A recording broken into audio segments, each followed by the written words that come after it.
Um, Call the meeting to order.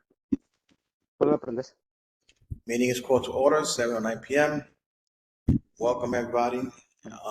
My name is Alfredo Figueroa, one of the co-chairs for committee number 2. Public safety portion of our meeting. I had invited FDNY to come, but we're going to move them over to the general meeting for everyone can hear the presentation for the fire department. It's a very important meeting, especially now that it's Fire Prevention Month. And they usually come with a lot of materials and very informative information regarding fire safety. So instead of bringing them here to committee, it was suggested that we bring them to the full board meeting. So that would be part of the public safety committee's presentation. Will be the fire department presenting fire safety, and it'll be good because the public will be here. So I'm thinking we should have them speak first. En my email. Guys, whoever's on the phone, you gotta okay, it was muted. Sorry about that. So getting back to that, so when the fire department comes, they'll do a presentation. I want them to do the presentation first before public speaks. Like that, the people in the public can ask questions to the fire department, and if there's any materials or devices that the fire department is going to be handing out, it'll be good for the community to meet with them. Secondly, I just noticed that the Department of Buildings will be here in Town Hall November 13th. They're going to be having what is called Get Summonses Corrected session. They usually do it in every borough. This is a very, very, very good presentation by the Department of Buildings Oath AEU unit. They'll be speaking about ECB violations, DOB violations, how to correct them, when to file certificate of corrections. So this will be here in Town Hall November 13th on a Wednesday between 1 and 2 p.m. for the panel discussion, and then 3 to 7 for one-on-one guidance on how to correct violations that are on your property. So if you know a neighbor or someone that has violations and they have not been able to correct them because they don't know how to go about it, this will be the time to come. If the department sees that a big turnout does not come, maybe they will not come back again. They were very successful in Manhattan, Brooklyn, Queens, and even Staten Island. They got a big turnout. So this is very important. And the people that are going to come to present are the actual people that run this particular unit down in 280 Broadway. So they will give you all the information you need on how to take care of your ECB violations. That being said, I move it over to Luke. Great. Thank you so much, Alfredo. And I can speak to, those workshops are really helpful for anybody looking to get corrections. So we're joined today by the Bronx River Alliance. Thank you so much for coming. They've got a couple different topics to speak about. One is reforming Friends of Shoelace Park. Another is the 5 Bridges project that they've been doing some advocacy around and its effects on the Bronx River. And then shortly after those conversations, we can talk about budget requests that we'd like to make for parks in our district. And then hopefully we'll have a quorum to be able to talk about writing a letter to the mayor regarding the needs for swim lessons and lifeguards in the summer months.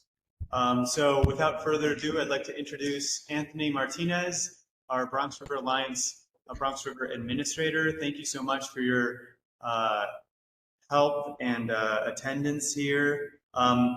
Would you be able to speak to the Friends of Shoelace Park? And I'm not sure if Victoria was able to make it. Yeah, can you hear me? Yeah. Excellent. Okay. Good evening, everyone. I'm Anthony Martinez. I am the Bronx River Administrator. I've been in the position. I made a year in October. Lifelong Bronx. Lived in the Bronx my whole life. Also a long time Parks employee. I'm actually a Parks employee as opposed to the Bronx River Alliance employees, which are private entity organization.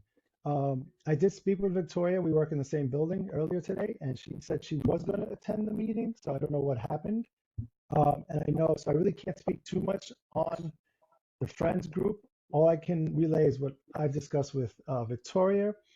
She did mention that she has been meeting with Ms. Hudson, and there's interest in restarting and regalvanizing the Friends of Shoelace.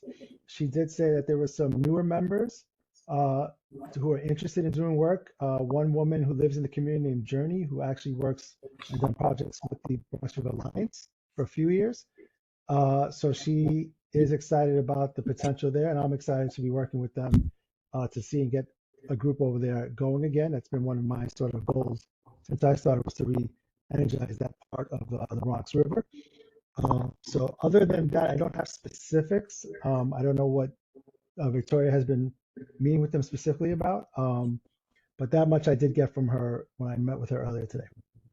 Okay, and I'll just share, we did get an update from Jennifer, the volunteer program assistant with Bronx River Alliance, and they shared that next Thursday, November 21st at 4 p.m., there's going to be a meeting about reforming Friends of Shoelace Park. So this is the kind of, if you ever walk through, or if anybody here walks through Shoelace Park and you see, hey, there's maybe I want to get more involved in cleaning up the park, or strategizing about creating a new butterfly garden, or any kind of activities that people want to take part in the garden, maybe holding events, or getting involved in other ways in beautifying our garden. The Friends of Shoelace Park is a really great way to make that happen. So this, if anybody's interested, feel free to leave your email in the chat.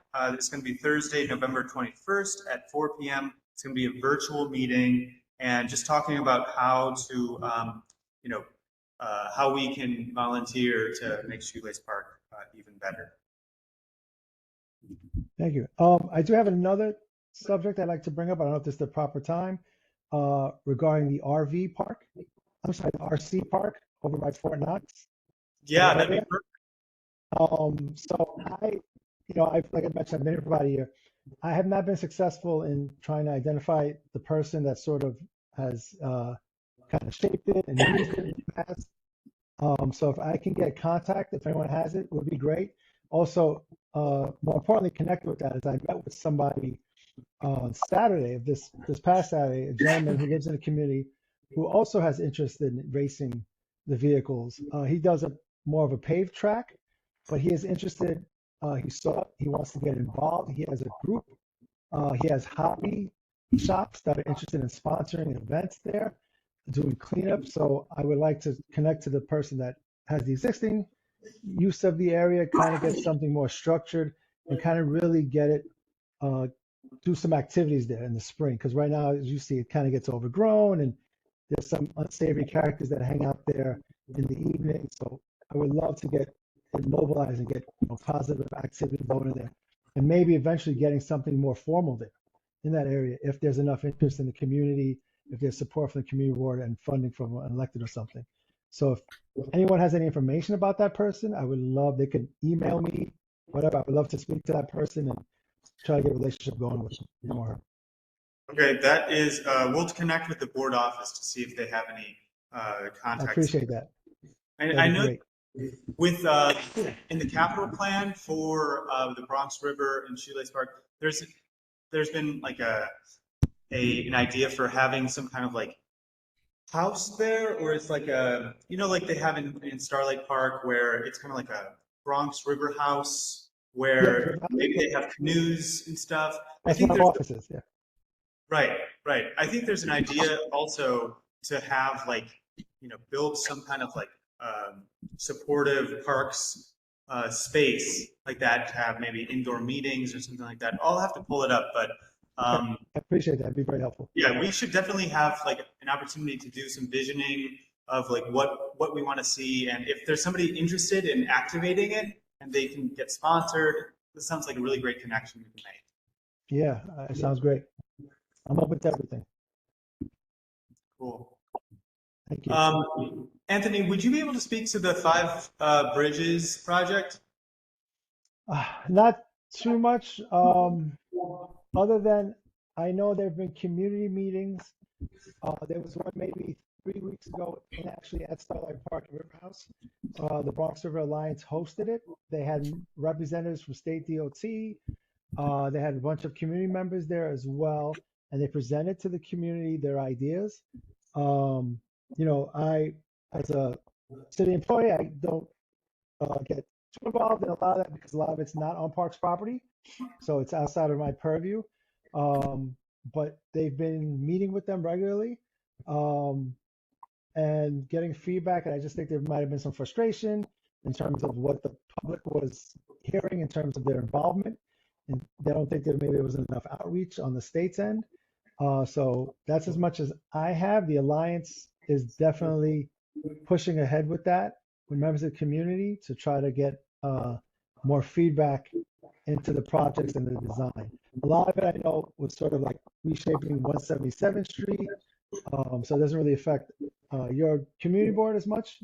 But other than that, I really couldn't speak too much of specifics. Yeah, so this project, if people aren't familiar, is they want to do some repairs to the Cross Bronx, but instead of just closing a lane or doing some kind of like closure like they do, on the train system, if they have to fix tracks, they figure out some kind of different service pattern. They're going to build these like flyover expressways on Starlight Park and northward. They're not calling it a highway project. They're calling it a community connector because once the project is complete and they actually finish the work on the Cross Bronx, that detour traffic, those flyover bridges will turn into like a multimodal community connector, which will have a bus lane, even though they don't know what bus will run on it, and it'll have a sidewalk, which I don't know about you guys, but I would not like to walk along the Cross Bronx Expressway. And there's a lot of concern around the community because the state DOT has been doing this kind of work prepping for this project for a while, that they're just going to kind of steamroll a lot of people, and it's going to add more congestion.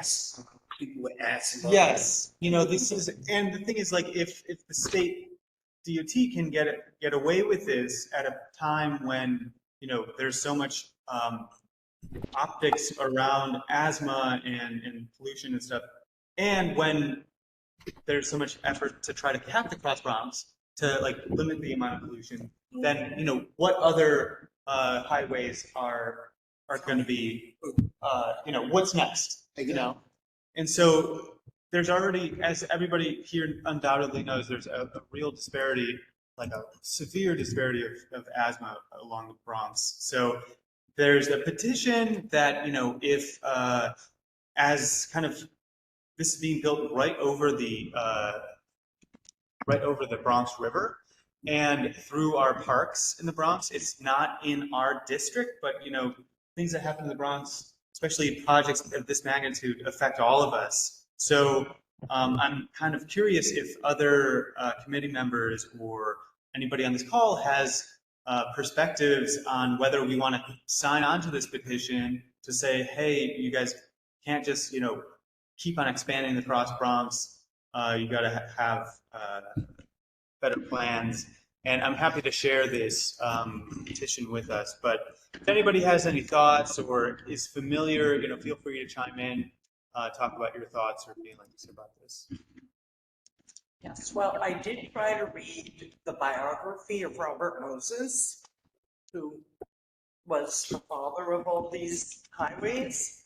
But when I got to page 200, he was still 7 years old. Okay, so let me share it's a pretty large book. Okay, so here's the Cross Bronx. This is that extra flyover that they're going to build. Traffic never has looked like this. Where's that at? This is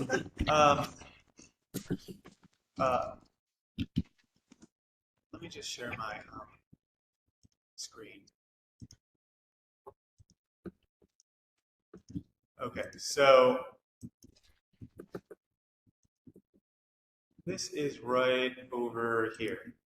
So they're planning to build a bridge, like another flyover they call it. And that's like one of these highway ramps right through here.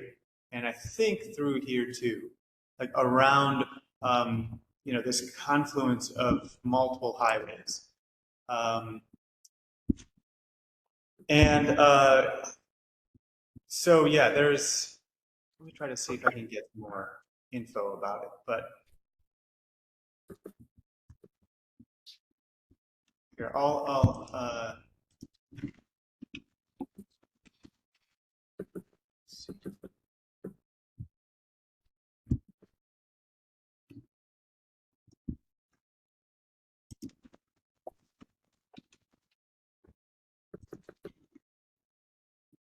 okay, so here's a rendering of what this will look like. So if you ever have gotten into Starlight Park, it's already a mess to begin with, but they want to add like this extra ring of highway here, and then they're going to add highway here, and they're going to take away, it's going to shadow over the Bronx River, and then at the end of it, they say that they're going to have this as like after all the construction is done, they're going to operate this as a bus lane. But it's unclear, how that would work. But it's just adding a lot of highway infrastructure in an area that's already really suffering. But they already started it, no? This is starting. This is the start. At least over here, by that area there. Which way? Hey, right there, right there, over here. Right there, right there. Right here? Over here, this side. On both those sides there, they're already starting this over here. But if you take the Bronx River and you get up on 177, they're already doing a lot of stuff here. So they are expanding, like right by Renaqua. Hey, they are expanding, and they're building a Bronx River Parkway. Is that what you're? Yeah. Here? Yeah, that's a separate project the state DOT is doing, and they're actually going to be redoing. So if you ever ride your bike along, I think this is Renaqua, right? A little bit long. They're going to reroute the bike path over here. Right now it runs along here, and then you have to get back onto it here. They're going to reroute it here and then fix this bridge. So this bridge is like in disrepair. Right. That's what I'm talking Yeah. about. So this is a little bit different, and they're going to I think add a multimodal, greenway basically all the way down to Noble Ave. So that's one element, and Bronx River Alliance has been working really closely with the state DOT, but this project is like a whole new level of, they're going to take up this park, they're going to put, that's great. Yeah, and so I'm wondering if we wanted to, take a stand and sign on to this petition, to say, hey, you can't just keep on, expanding the Cross Bronx. This is a system. This is like a real infrastructure failure that it fails the Bronx and contributes to a lot of asthma. You don't have a quorum today, though, so I'm not sure exactly how much we can do. But that's kind of an informational thing. I can put links to this in the chat. Very interesting. Yeah. So the next item on our agenda is talking about our budget requests. So every year we get the opportunity to list a lot of different needs we have to the city, and for the fiscal year 2026, we've got some ideas that have been floated around. So one idea is to have better lighting in Bronx Park between where the Burke Avenue approximately is and I think it's Decatur or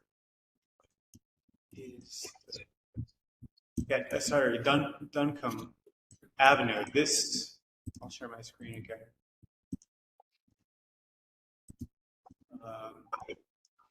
So this whole section of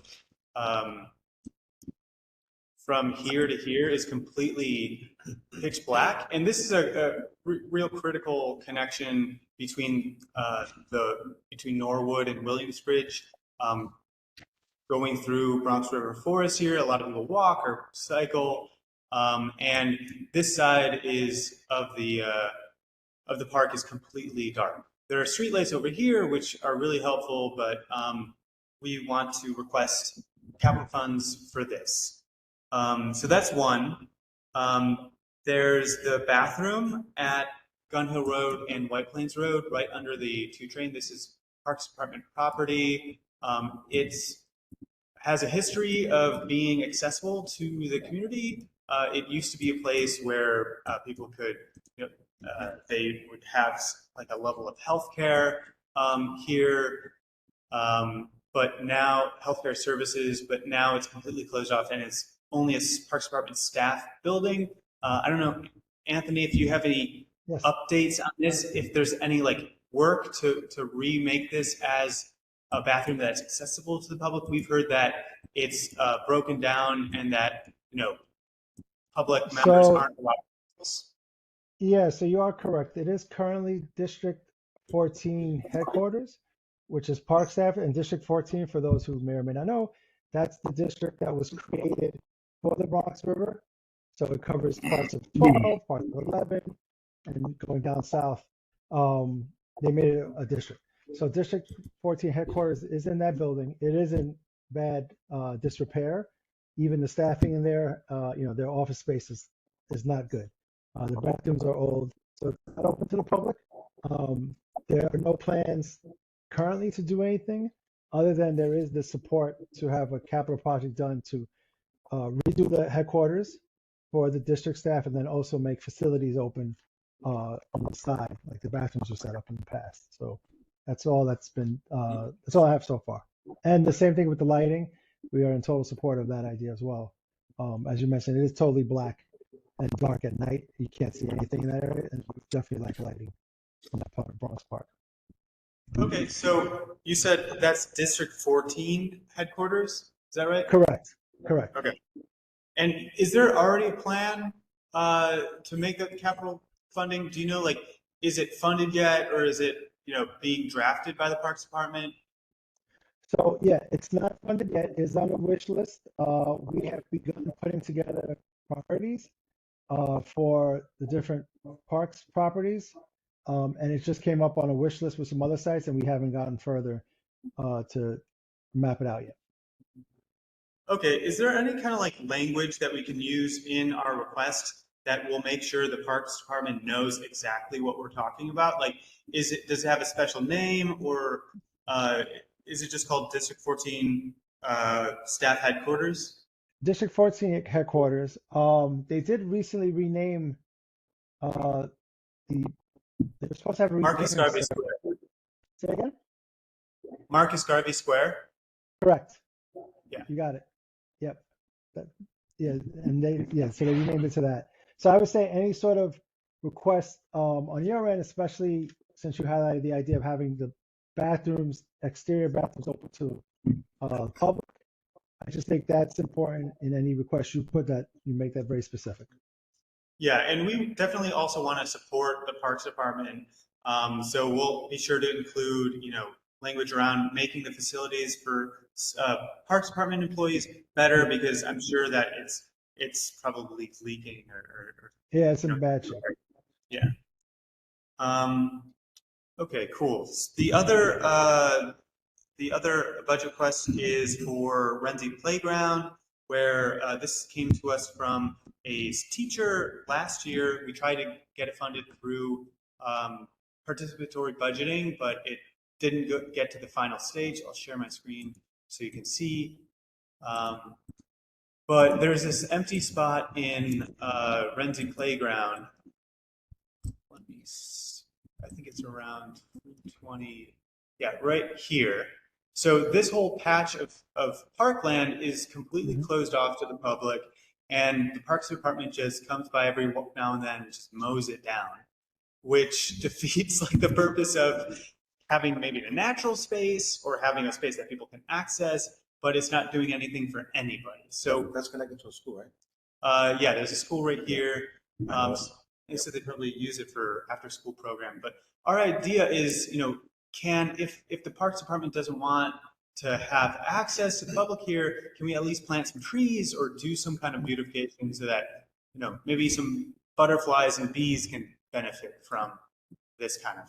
What about the playground itself? So when I first moved to the Northeast Bronx, we actually had the North Bronx Lip League, and that's the playground where they played at. Ever since, I don't know whatever happened to that program, but it was a very, very good program. And, they used to play right at that playground. And now it's just, like you said, it's run down.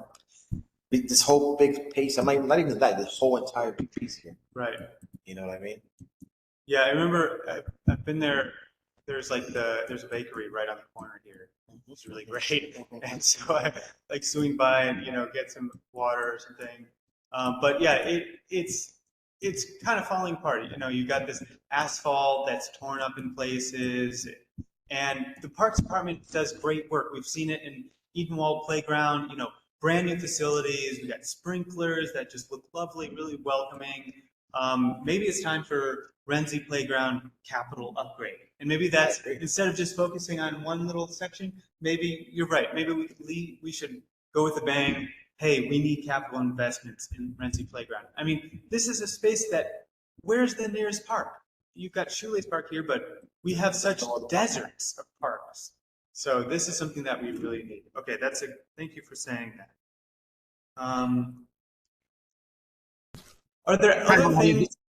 Yeah. Sorry, can you say again? Yeah, this is Juan Cortez, Parks Department District 12 and 11. I'm in charge of Renzi Playground. About the space that you was talking about, I want to mention the forestry. Maybe we can do a garden or something like that. Unfortunately, the problem is the lack of water. You know what I mean? So like maybe we can create a garden or something, but the problem is the lack of water. How we can water the plants and the trees. About the space that you're talking about. And Yeah. about the renovated park, I put in the wishing list, so we see what happens.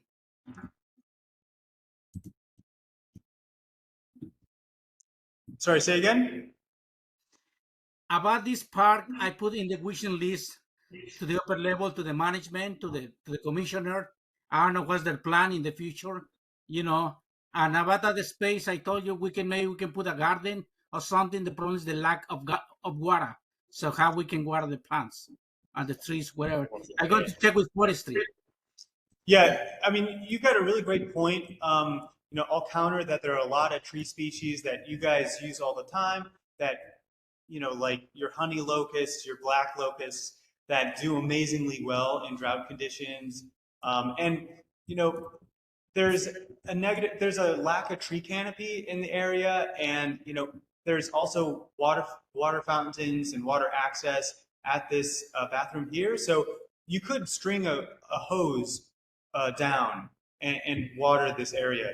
And it's just adding, whenever the Parks Department just mows the grass, you're adding more heat, more exhaust, more pollution, and there's really no net benefit. So even if you guys stopped mowing the lawns and a couple random trees started growing, that would be a benefit from just, using all this effort and energy to mow grass that nobody can use. So I hear you, and it's just a challenge when we have such little access to parks and seeing a space in our park that's just closed off and not able to even try to grow some trees. So even if, I'm sure that we've got people in the neighborhood. I've volunteered to do this before, where we bring, have some kind of neighbor with a hose, or if we can connect to the hose here. There's a lot of creative ways we can find to water trees.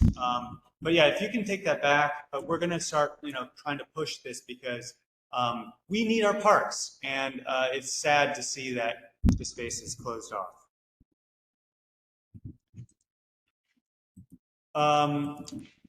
Hey, Victoria, thanks so much for coming. We talked a little bit about the 5 Bridges project. I don't know if you wanted to talk any more about that. We kind of just gave an overview, but you might have a really great pitch if you're ready. Sure, yeah. We just actually had a walkthrough with State DOT today, so apologies if I repeat anything that was already said about the project. But essentially, what's happening right now is that State DOT needs to repair the 5 bridges that are supporting the elevated section of the Cross Bronx between Boston Road on the west side of the river and Rosedale Avenue on the east side of the river. If anyone's familiar with like the West Farms neighborhood of the Bronx, it's a section of the Cross Bronx that cuts through that right over the Bronx River. In order to do that bridge repair, which no one's questioning that the repair needs to be done, those bridges are deteriorating. What they are proposing and what they got some extra funding, about $150 million extra dollars to do, is to, instead of doing the repair like they would any other repair project done on any other highway, what they're proposing is building essentially a second Cross Bronx, another elevated roadway. Thank you for showing the graphic of the community connector. So that roadway is what they're calling a multimodal community connector. The purpose of that extra road, which is essentially a second elevated highway, would be to divert traffic from the Cross Bronx so that they can continue using the Cross Bronx while this construction is being done and just make the construction go faster, right? The problem and the community concerns and the environmental concerns that we have is that if this structure is built, it's truly essentially a second Cross Bronx that is now further impacting parkland, the top of Starlight Park. It is creating additional overpasses that the community have to navigate under to get around in the neighborhood. It's also creating additional impervious surfaces, which from an environmental perspective means that that's additional pollution and polluted stormwater that is going off of a flat surface, a highway that's being polluted because of the cars and everything like that that are driving over that surface and entering the river completely unfiltered. So that's now additional pollution entering the river when we're already fighting so many issues up and down river and trying to make the river a healthy resource for the community. This is a section of the river that the community paddles. So we do canoeing and kayaking on the river. We're trying to connect our community to the river as best as possible. And we foresee this project making the river less healthy for those sorts of recreational opportunities, but also increasing maybe more importantly, actually, increasing the flooding events that we are seeing locally in the neighborhood. Anytime, I know that Shoelace gets the same thing. Anytime there's even more than a little tiny bit of rain, the entire area floods and it becomes unusable and unsafe because the river is so flashy that it floods so easily. Because it's so narrow in this section. So that's, again, additional stormwater. Any additional impervious surface means more stormwater. That's going to be flash flooding an area. So those are our concerns. The additional concern is what happens to this connector road after the construction is over. One of the things that State DOT is proposing is that this become again, a multimodal connector roadway, which means one of their options that they were originally pushing was that it maintain private vehicle access, that it have a bus lane, and that it have a bike and pedestrian path. Now, our issue with that option is that maintaining private vehicles on that road means additional incentive to use cars in the neighborhood when our neighborhood is already overburdened by air pollution because of the crosswalks. this project would be right essentially in the front yard of the Bronx River Houses, which is the close by NYCHA development. They already can't open their windows, period. They cannot open their windows of their apartment buildings because of all of the pollution from the Cross Bronx. So an additional second, for lack of a better term, second Cross Bronx with that much more car traffic means that much more pollution. And air pollution, noise pollution, water pollution for the community. It also means that if you incentivize more cars on the road, we anticipate that that will have a trickle down effect to the entire Bronx. Of that, more cars on the road in the Bronx means more cars on the road everywhere. And again, our neighbors can't afford more air pollution. We already have the highest asthma rates in the state.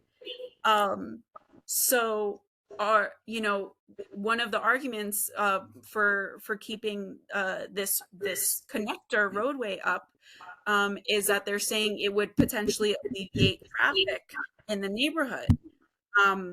There's been no data that they've been able to show us that supports that. They've been very slow to respond to any questions on actual data that they are using to any analysis that the state has been using to support the building of this road. And they're currently, because of organizations pushing for more information, undergoing an environmental assessment process. Now, technically, they're saying that process started on September 12th. That process is supposed to include thorough community engagement. There have been no public hearings. There have been no public presentations on the project. They have presented to local organizations like us, and meaning Bronx River Alliance and YMPJ, for example, Youth Ministries for Peace and Justice. They have not presented to Bronx River Houses, like local residents. And they've presented at local community board meetings, which, I'm sure, as you all know, as valuable as those meetings are to engage in that process, they are not necessarily representative of sharing information with the entire community that would be impacted. It's a room full of 20 people, if you're lucky, sometimes at some of these meetings. So the community engagement just has not been there. They are not following their own rules of community engagement for a project and a project that's this expensive and has this large of a footprint. And the clock is now ticking because they said their process started on September 12th, and we have yet to, even receive any information on what their environmental assessment is studying. So we need to know what data are they looking at, what data are they looking to get, who are they talking to, so that we can say, oh, the public actually needs to know XYZ information. We need to know what your traffic studies are. We need to know how you're calculating air pollution, or the difference in air pollution based off of the different options that you're looking at, right? Those are all things that should go into an environmental assessment that there's just been no transparency up to this point with the public. There was supposed to be, again, part of this the environmental assessment process means that a publicly available project website needs to be published and online and shared with the community. As of today, that website is still not functional and still not available. Again, they are saying that this process started on September 12th. It's November 7th, and they still do not have a functional project website that can be shared with the community. All of the outreach on this project has been done by Bronx River Alliance and other coalition members who have been just trying to share the word with community, essentially. So those are our just a snapshot of some of our concerns about the project. Again, this is a lot of money and a very large footprint, a huge infrastructural change that whenever we talk to community members, they don't know about. We held a public info session. We're planning on holding another one. We're also, planning on having continued working group meetings, or insisting on monthly working group meetings with state DOT. But that's the state of things, where we're at. We do have a landing page that I saw that George, thank you so much for sharing in the chat, with all of the information as we have it, including some press that has gone on regarding the project. One of the things that was found out by a reporter because of a FOIA request that he made, was that state DOT has another proposed connector like this going on in the West Bronx. They don't currently have funding for it, so it's not moving forward yet. But clearly, this is part of a lack of transparency, where state DOT has plans for the Cross Bronx corridor that are going to affect the entire region, that they're not being transparent with community about. So that is in short, or actually in long, because I feel like I've been monologuing a bit, our concerns. And please, we really, really would appreciate as many folks as possible signing the petition to ask the governor and state DOT to revise and reconsider the way they are planning this project, because it really needs a more thorough public engagement process, where they're actually listening to community input and giving community enough time to respond to a very, very large project. Thank you so much for that in-depth analysis and all of your activism. You know, it's eye-opening to see that this project is coming up and it hasn't been on anybody's radar. I know we talked about it earlier, but does anybody have any questions for Victoria or about the project? Yeah, everyone is mentioning cars going over these bridges, but what about the trucks? Are they going to be going? Well, see, we need to know that too. And this sounds like, when you're saying they don't have a website up, no one can get the information. This is what we go through all the time, and then and the project already started, so we know that right now it's going forward. And then when we put our interest in it, all of a sudden it's too late. You know, it's just you know, it happens all the time. You know, that's all. I just want to know, was trucks, you know, because I kept hearing cars. What about the trucks? And they carry 10 times the exhaust that cars. Absolutely. And so that's another concern, right? Is, you know, how detailed, when are these designs that state DOT, they're giving us, you know, however many options, when are those going to be finalized, and how much input does the community have, and how much time do they have to give that input? Because when they publish the environmental assessment, as of right now, what they told us to this morning, once they publish, the community only has 30 days from the publishing of the report to give any public feedback. So again, that's why we really encourage folks to sign this petition, because we need to show that community needs a better process, and we need more time.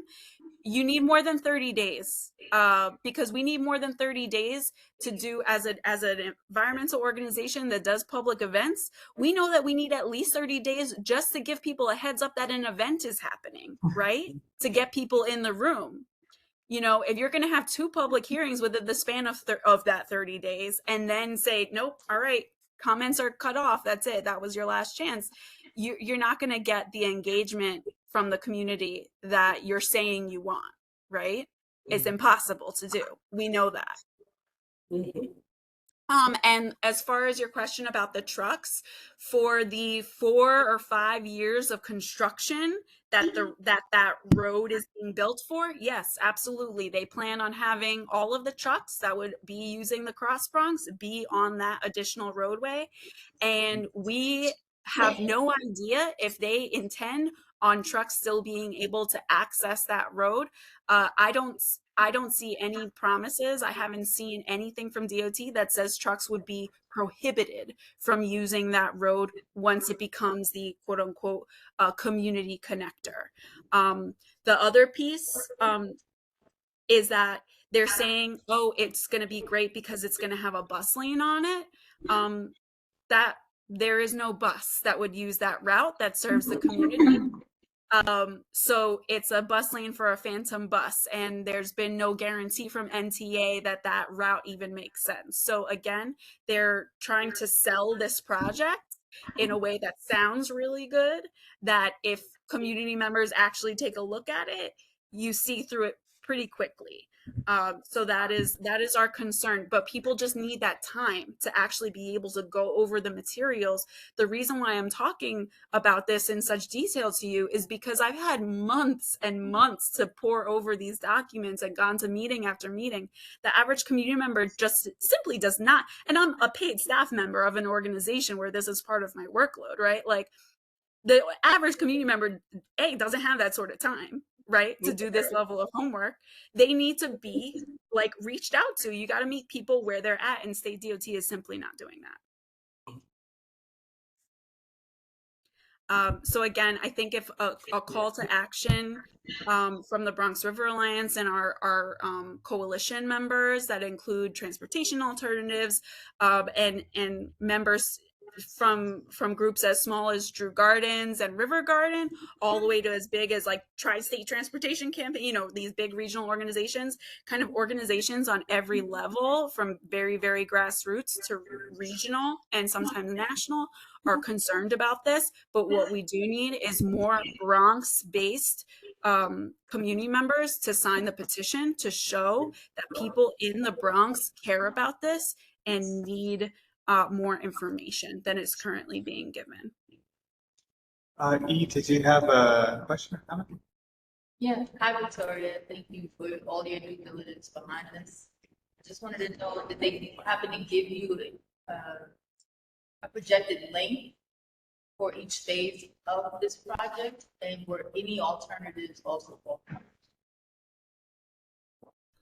So the project they're projecting will take place over the course of, they're saying 4 years.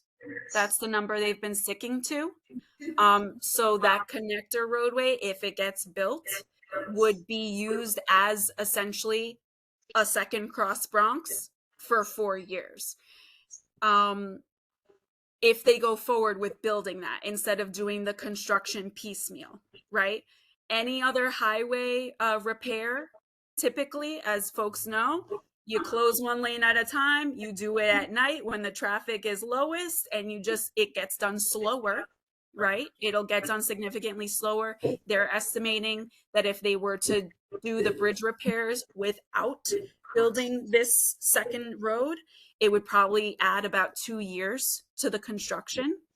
So that is significant, right? What we need to know, and what the environmental assessment really needs to provide the community, is what is the difference in the amount of air pollution if they do the construction that way versus the air pollution if cars are able to use this secondary road unimpeded, and it stays up and adds to the air pollution over the entire length of the entire lifespan of the road, right?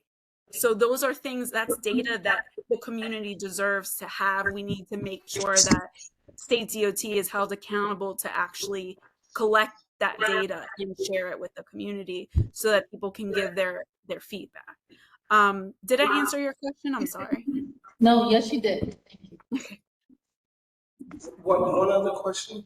I heard you earlier about the petition and everything, but what other call to action other than the petition? Have you thought of anything? Because I'm very proactive.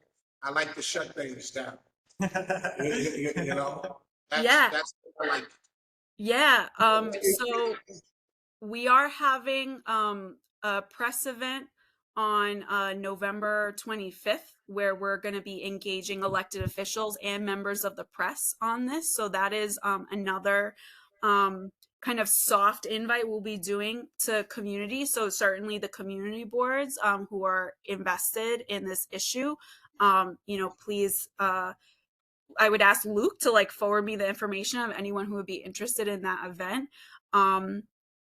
The other calls to action would honestly be engaging your elected officials, because we have on our end, on an organizational basis, been engaging them, but especially our local state elected officials who have the power to actually, they have the actual political leverage to push back on a state project like this, and even our federal elected officials. So our representatives, Richie Torres, Alexandria Ocasio-Cortez, those folks who represent us on a federal level also have the political leverage to sway the governor, because that's essentially who gets the final say. The governor is the one who could say, actually, DOT, you got to do this, right? Those are the calls to action as I see them. And please, like, stay engaged, and if you're interested in staying informed on the project at every step, or joining the working group, or joining the coalition, please feel free to reach out to me. I'll put my email in the chat, and we would love to keep as many folks as are interested in this involved, because we're seeing that, again, that this is going to have, I know that this specific project isn't in CB12, but it absolutely is going to have like radiating effects, unfortunately. Well, thank you so much, Victoria. This is really informative, and I'm sure we're going to stay up to date with all of these, and we'll keep in touch about different events that happen around this. But thank you so much for your advocacy, because people like you really make a difference in making sure people see what's going on. So just a sincere thank you for everything you do with the Bronx River Lines. So the next item on our agenda is writing a letter to the mayor regarding the lifeguard shortage. So I don't know if anybody went to Shoelace Park, sorry, not Shoelace Park, Orchard Beach this summer, but for most of the summer, half that beach was just completely closed down. They didn't allow anybody to swim, and they would pack everybody, all of the swimmers, into a small section, or at least like half of the beach, where they did have lifeguards. And this is emblematic of the shortage of lifeguards. I grew up as a lifeguard, that was my first job, and it's a really important job, and it's a great opportunity for young people to learn, life-saving skills, and it's a really great work. So I think we need to write a letter to the mayor saying, hey, we need to staff more lifeguards, and also extend hours. With climate change, changing the amount of temperature for our seasons, it's 80 degrees in November. There's a possibility that we can extend the length of the swimming season. We also need more swim lessons. One thing I hear from people in my building is that, hey, are there any resources for swim lessons here in the Bronx? And there is, but it's a lottery, and you will be so lucky if you get a chance to get free swim lessons. So for these reasons, I think we should write a letter to the mayor. And ultimately, I'd love if other community boards would sign on to it too. So although we don't have a quorum here, I expect to bring this up to the full board, and hopefully if they approve, we'll go around to other community boards to sign on to this too. So there's a lot of data that that support, the importance of swim lessons for kids, for their social health, physical health, and feeling of achieving something when you're able to learn how to swim. So it's a really important thing for. It's a lesson that people can learn use all their lives. So we don't have a quorum to vote on it tonight, but I'll just let you know there. And with that, so we talked today about the Cross Bronx, the lifeguard shortage, our budget requests. We talked about reforming Shoelace Park, Friends of Shoelace Park. They have an event coming up November 21st. Oh, Tolene, you have a question? No, not a question, just to say that I will definitely be getting in contact with you and we stay close on the lifeguard situation. My son is an aquatics director and a lot of lifeguards in my family, and there are other places in the Bronx that have free swim lessons. Oh, for kids. okay. Okay, so we need to get together on that one. That sounds great. And maybe we can use this as an opportunity for messaging, That'd so be that awesome. people can know. Okay. Thank you for that. You're We welcome. also talked about our budget requests for lighting in Bronx Park, Renzi Playground, capital upgrades, bathroom fixes in District 14 staff office building fixes. Are there any other kind of budget requests as it comes to parks that people have ideas for? We do have some that are always in our budget requests, like upgrading Shoelace Park because of the flooding and things like that. But if anybody has any other thoughts on capital upgrades that we can have in their district, now's a good time. Well, over at Carpenter Avenue, near PS 16, there's a nice little park that they just did about a year and a half ago. I live very close to it, actually almost across the street from it. But in a year and a half, I see it going down.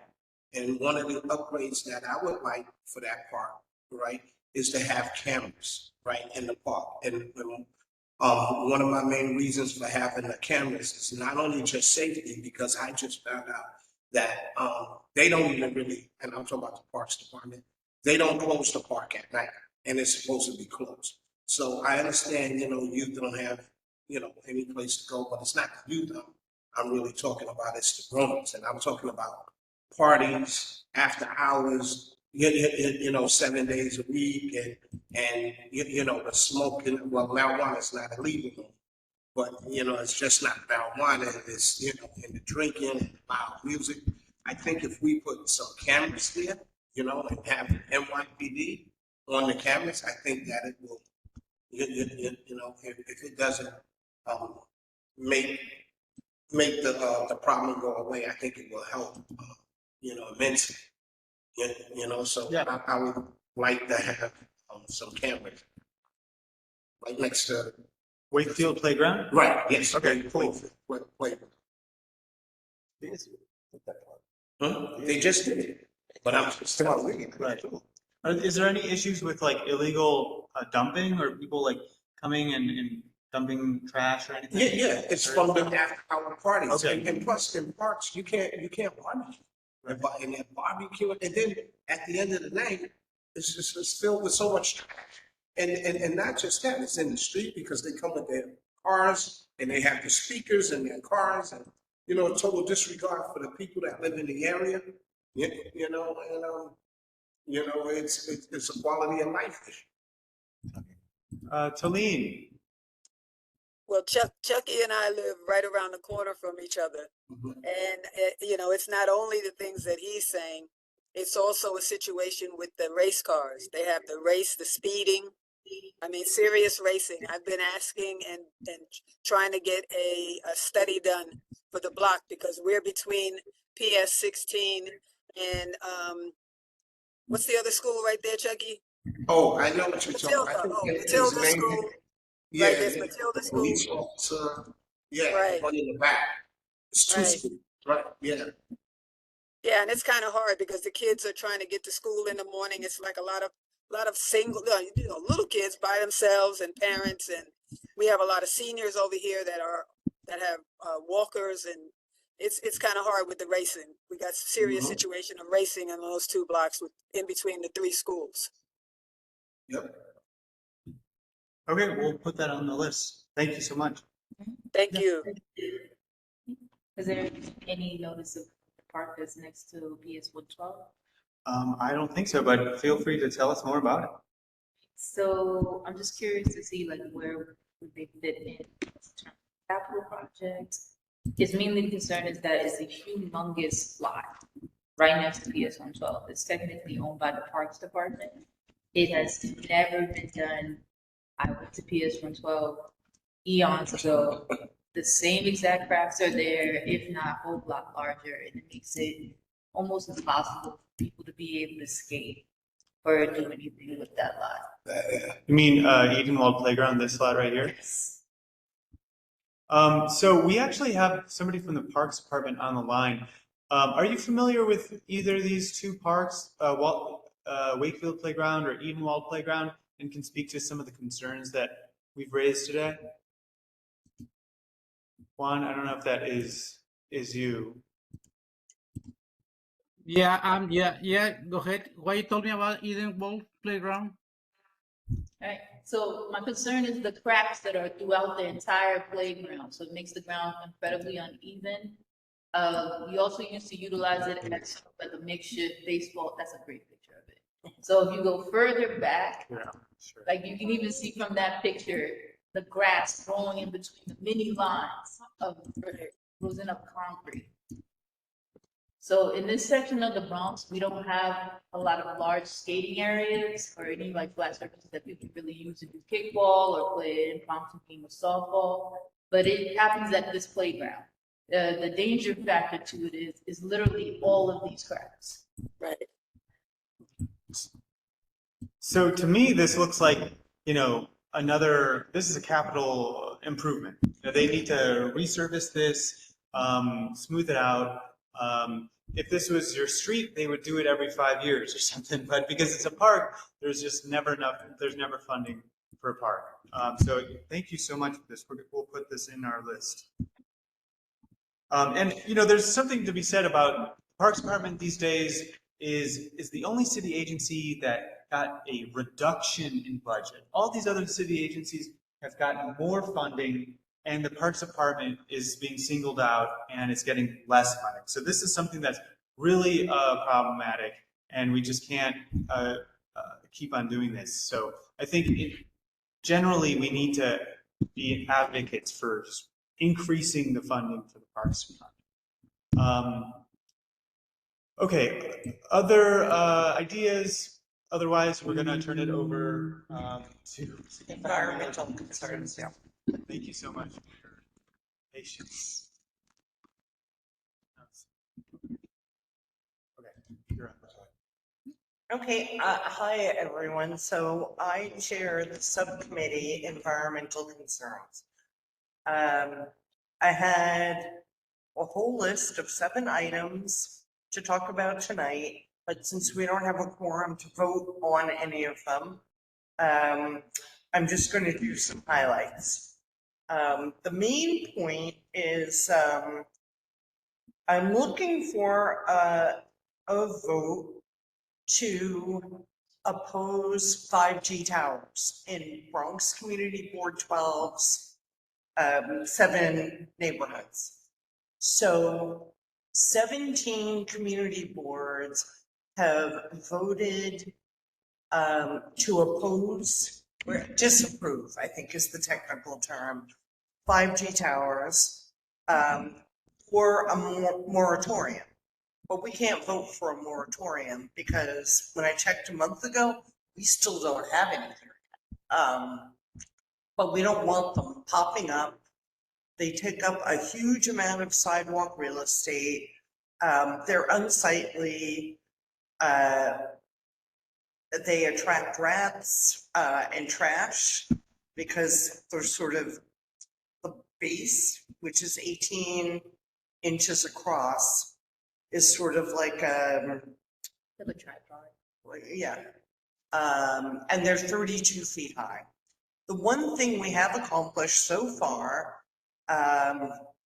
is alerted Woodlawn Cemetery because a landmarked property can oppose placement of a 5G tower outside their property and also across the street. So the perimeter of Woodlawn Cemetery is 4 miles, and if you count across the street, that's another 4 miles.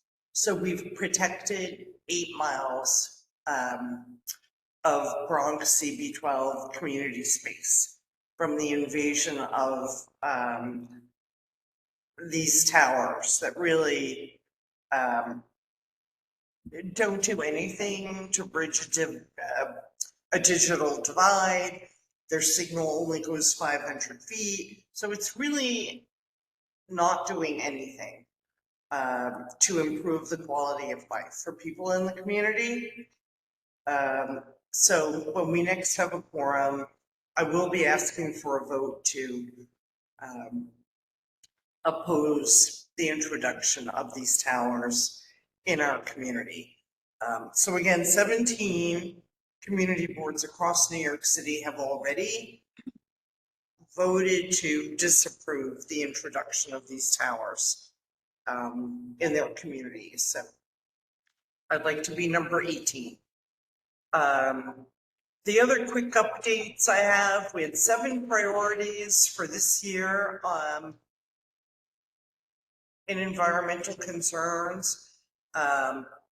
Rat remediation and pest control is number 1, this being New York. We did get a nice compliment from Department of Health saying that our community board is doing a lot more than other community boards, because we make sure that we send out those Rat Academy announcements every time they come out. We're trying to get people trained in the community about how to prevent rats from getting into the neighborhood. It's better than it was before, especially with the new rules around lidded containers for trash and the curbside composting. But it just kind of makes me crazy when I see people feeding stray cats. You know, that's a rat buffet. So not enough people are getting the message, so we may need to do something else, like maybe tabling. So one of the priorities was communicating about curbside composting, but DSNY did that aplenty. I've got like a whole folder full of flyers on that. 5G towers, congestion pricing was on our list of issues to watch, but Governor Hochul put it into that with an indefinite hold. So there's nothing we can really do about that. And the last big item on our priority list is stormwater management. So we're going to look for ways to advocate for more of the storm drains to be checked and cleaned. You know, people tell me if they call enough times, the city will come and clean it out because people throw trash down there. So I think that's going to be a big priority for the committee, the subcommittee going forward. So anybody have any feedback, suggestions, questions? With the towers, you know, there's a lot of attention around 5G, and I personally don't want to get into that because it's controversial, and I don't really have any thing to add there. But I do have concerns about like where once you like it's a Link NYC thing. Yes. Those towers that Link NYC have around Midtown that already kind of they give you free Wi-Fi, but they store your data. I have really big concerns around, you know, what is happening with your data when you're connected to that Wi-Fi network. And a similar thing with the towers. Like I thought that Link NYC is owned by Google, and so when you connect to that Wi-Fi network, you're actually, you know, also connecting, giving Google all your information about where you're walking, what you're searching, stuff like that. Do you have any information about 5G towers? Is it something that's paired with Google? Like, is it a similar kind of thing? That part of it I'm not familiar with. What I know is that the company New York City contracted with is called City Bridge. So New York City gets paid anytime a tower goes up. So City Bridge does the installation, and each of those towers has room at the top for up to 5 telecoms vendors. Okay. So I don't remember hearing anything about a Google involvement. It's New York City and City Bridge. And then any telecoms vendor that City Bridge can rent that space to. Oh, so it's like in a lot of these apartment buildings, you'll see that Verizon has contracted with the building and they've added these antennas. And sometimes these antennas are so heavy that they actually cause SADs to collapse, or you have these actual safety issues because they've added too much weight to the ceiling. So it sounds like Verizon, instead of going on doing their antennas on top of the building, they maybe choose these 5G towers to do it that way. Interesting. Okay. Yeah, it's very interesting. It's I can't get any support from the city because it's a city contract. So the only way we can fight back against having them crowding our sidewalk, like think about Gun Hill Road with 5G towers. The signal only goes 500 feet. So they have to put them every 500 feet. Yeah, how about some street trees? You know, can we get some trees before we get some Yeah, exactly. towers, right? Yeah, but the contract is with the city. So I haven't gotten any support from the city. The trick is to find landmarked locations, because there's a process for disputing putting a 5G tower in front of a landmarked property, but we don't really have it. Woodlawn Cemetery, and that's about it. This building is not even landmarked. Yeah, it's historic, It but should be landmark. I don't know why it's not. I looked it up on NYC open data, and it's not listed. So It should. yeah, I mean, it was built in 1908, I think. Well, besides that it was built, and the significance that this wasn't a precinct before, and now it is what it is, and then the character on the outside of the building. Yeah. So if they don't landmark it, you know, saying, I mean, eventually, we don't know how much longer this building's going to be here. The city's going to wind up sending it to somebody. They're going to knock it down, We have and they're going to put up a building here eventually.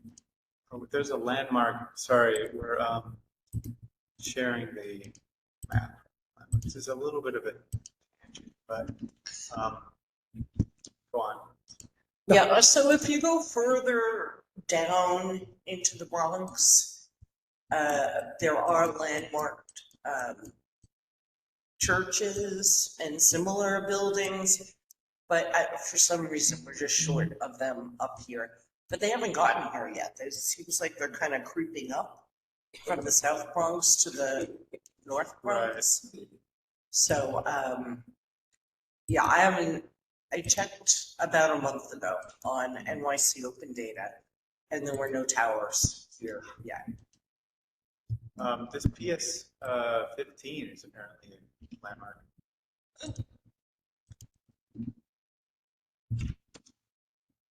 Okay, I did not see that. Okay.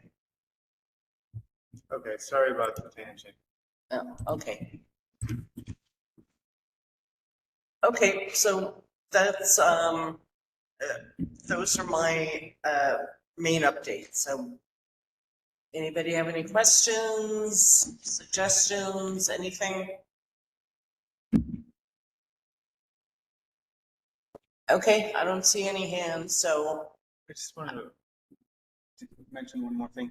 So we had talked at the last community board, full board meeting about this grant called Flourishing in Community. It's being given out by the Fordham University. And one idea that we had, and we just wanted to kind of bring this up as during the committee number 2, is that we have a lot of these types of vacant spaces called paper streets in the district that are technically streets, but a lot of times they're converted into gardens. Like the Carpenter Avenue Garden, right at 229th Street, I think. You know that community garden over there? Yeah. On 229 I think 220 or 230. Maybe it's 230. 230. Yeah, so we've got a couple, we've got actually more of these types of spaces than anywhere in the city. Let's see. Yeah, it's right here. So Carpenter Avenue Community Garden. You see that it's actually it's a street, and you know the street's supposed to. And this is one of the amazing things about our neighborhood, that we've got these beautiful spaces that you can activate. We've also got Bissell Gardens over here. This actually is, if you look on the map, it's a street. It's Bissell Avenue, and it's supposed to connect here, but a lot of volunteers do a lot of work to make it this flourishing, wonderful walk that people can enjoy every day. And that's not it. We've got the Ujamaa Garden that just came up right over here, Ujamaa Garden of the Northeast. This is another one. It's on a paper street. This might be an old image, but they've completely redone this vacant space, and now they've got produce growing just within the past year. So this is something that we have a lot of these types of spaces. I'll show you just a couple more. This one right here, Chester Street. This is technically a street and is completely empty. And these are difficult to build as housing or something, because they're streets technically, but they're very easy to activate as community gardens. So our idea is, here's another one, Mickle Avenue, right here. And you talk to some neighbors, see they built it out, but they just stopped here. You talk to neighbors and they talk about, they have so many complaints of people dumping and just it being not maintained. Here's another one, Fenton Avenue, between Oakley and Needham. So we want to pursue a grant to fund a nonprofit to help repurpose some of these areas. So we just wanted to let you guys know. There's one that's kind of close to here to another community garden. Those are privately owned, or These are publicly, the city owns it. Well, the one on 239, a couple of seniors have been keeping that up, or Audrey has been keeping that up for almost 20 years. And we may have one up because she recently got some funding from, I think it's Jeffrey Dinowitz, so it might be, but she did finally get some funding. All right, so Great. So one up, so it's real nice too. Yeah, and when you start doing something like this, people get really interested. Yes. And then it's building community, and then people start meeting each other, and I didn't know you lived here for the last 20 years, And so it's a really great way to just strengthen bonds with everybody living here and give people some fun. And then it becomes a Dunkin' site. Yes, exactly. That's, if you leave it abandoned, people will find something to do with it. Oh, and let me just show you one more. Right here, right next to Hafen Park, we've got multiple blocks of this. This is a really big one. And no other neighborhood in the city has the amount that we do. And this is like a really unique opportunity when we talk about, what can we do in our neighborhood? Well, we've got a network of places that are just asking to be beautified. So we're going to try to put together a grant. And if anybody has questions about, vacant lot that they've got near them, let us know. We can see if it's on the list. Or if you have any ideas of where you might want to see a community garden, let us know.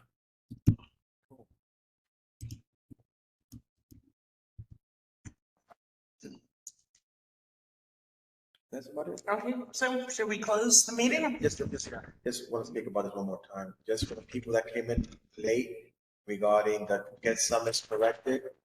The DOB is gonna be here in Town Hall on November 13th. They're gonna have two sessions, one from 1 to 2 p.m. That's a panel discussion featuring DOB subject matter experts. And then from 2 to 7, one-on-one guidance and certificate of correction review. So this is good to pass along to anyone that you know that has ECB violations issued by the City of New York, Department of Buildings. This program has worked successfully in other boroughs, and they're bringing it to the Northeast Bronx. Please let people know. I know everybody knows somebody that got a violation. Let them know that the DOB is going to be here. You could come. You could be transparent. You're not gonna get in trouble. If you got violations, they'll show you and tell you how to fix them. If people do not come and there's not a big turnout, they probably won't come back up here again. Let me just ask, when you're saying that the violations, are those violations are for people also that have reconstructed their homes where they have any violation tenants? violation that was issued, whether you have illegal occupancy in the basement, facade violations, converting a house to an SRO, any violation issued by the City of New York that has not been corrected, this is the time to come and speak to them, and they'll tell you how to fix it. Otherwise, they're going to remain in your properties, and when you go sell, you're going to have issues selling the property with open violations. And not only that, I was at a meeting earlier this year with Department of Buildings, and everybody was informed that if there is someone who took their home out of code, like made a two-family out of a one-family, once the city finds out, once the Department of Buildings finds out, the first fine that's given off the top is $10,000 to $15,000. And that's because the city feels that the person that's been illegal or had a tenant in there illegal, they're saying off the top at least 10 to 15 or 20 years. So the first fine is $15,000, and then if they find anything else, and some people are losing their homes because the fine, when the city gets done with them, they're facing $110,000, and they're saying, hey, just take the house, all right? And they take, anyone can call anonymously. They have people in cars waiting for someone to call about an illegal tenant, and they rush right to the home right away, and they look at the home and they start an investigation. So if you know anybody that's renting illegally, maybe you need to tell them to come to that, because they're not playing, the city's not playing with that. So it's a good program. And again, I mean, they were very successful in other boroughs, so we got to show them that we need their help. Otherwise, they will not come back up here. And then you got to go downtown and deal with it. And then to touch on what Chucky was saying, there's also penalties that are $1,000 a day until these things are satisfied. I know people here in the Bronx, in our neighborhood, that owe over 500 grand in violations. Wow. It's over 500 grand. You know what I mean? So, and the thing is that what happens is, if you owe 500,000 on your property and the property's not worth that much, you really can't do much. So you have people gonna come, they're gonna give you a couple of bucks in cash, they're gonna take the property, and it's just a good thing to come attend. Yeah, I got it. This is what I do. That's my job. Anyway, that's about it. Okay, so are we ready to close? Yeah. Okay. So So, that's a whole bunch of them up there. Do you have any questions? No. Motion to dismiss? To Second. adjourn? Second. I've got 8:32. Okay, so we're done. Thank you, everybody. Appreciate your time. Thank you, guys. Bye. Thank you. Thank you. Have a good night. Bye.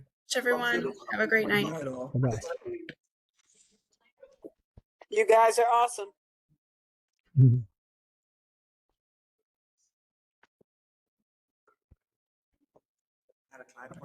My uncle died.